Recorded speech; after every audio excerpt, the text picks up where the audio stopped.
Hey guys, so nakabili tayo dito sa mga levels na ito kay gold kasi tingin natin na babagsak dyan ang presyo. So ang gagawin natin ngayon is magte-take profit na tayo kasi as of now ang kinikita na natin is around 59 to $60 no. So close na natin yung ating income dito bago pa man bawiin ni market. So close wins. There you go. So na-close na natin yung ating income and kumita tayo ng $60 for today. Now, i-explain natin kung paano natin nabili si gold sa mga levels na yan and paano tayo nakabili dun sa magandang position, no? Paano natin nalaman na babagsak yung mga levels dyan. Okay, so i-discuss natin yan.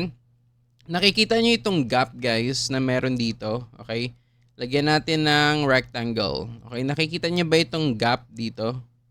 Ayan. No, napansin nyo? Palakihin natin ng konti, tapos move natin. Ayan guys, oh. Yung candle dito and yung candle dito, may napakalaking gap na tinatawag, no? Usually, nagkakaroon ng ganito guys kapag nagkakaroon ng news, no? Ito yung mga tinatawag nating imbalance orders. Nung pumutok yung issue about war, pag open ng market, lumipad agad yung presyo, no? Nagkaroon ng imbalance orders.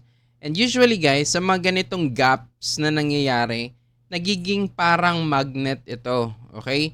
Babalikan at babalikan ng presyo itong gap na ito to balance out the orders, no? Kasi nga imbalance ito guys, may gap na nangyari, may jump na nangyari, no? So babalikan at babalikan itong levels na ito. Ayan, napansin nyo?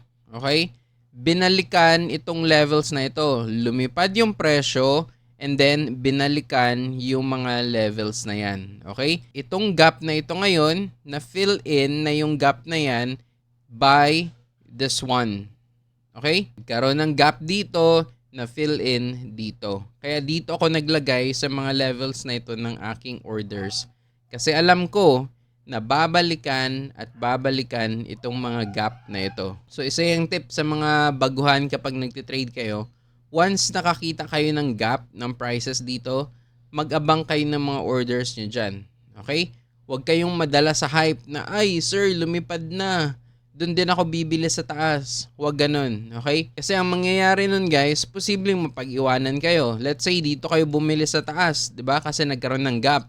Dito kayo bumili ngayon sa taas. Yang nangyari, bumagsak na ulit yung presyo and no one knows no, kung aakyat ba ulit yung presyo dyan. Hindi natin sure. Okay? Kaya sa mga ganitong ganap no, na may gap sa prices, mas mabuti na mag-set na lang kayo ng mga orders sa mga levels na to. No? Katulad nung ginawa natin last time, dito tayo nag-set ng orders doon sa mga gap na nandito. Kasi nga, quite sure ako na babalikan at babalikan yan. Kasi usually, ganyan ang nangyayari sa trading. No? Ibabalance ng market yung imbalance na nangyari dito.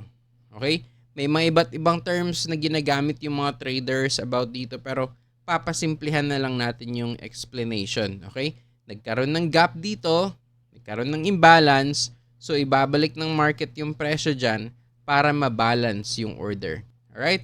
So, yun lang, no? Very simple tip lang sa mga beginner and sana may konting lesson kayo na nakuha.